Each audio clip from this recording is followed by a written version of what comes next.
Welcome to PaidToday, how to add a contact to a pipeline manually.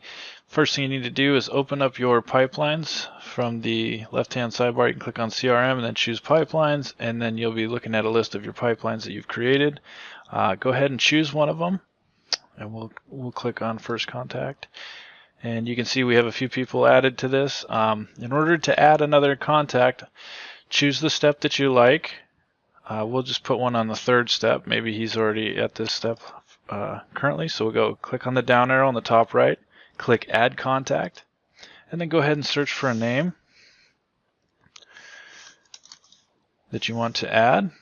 And we'll go ahead and choose them. And then we can see that he's been added to this pipeline on the third step. If you like to move this contact around, you can drag them through as they move through your sales process. And then release, and now he's on the fourth step, and vice versa. We can also move people back as well, depending on where they're at.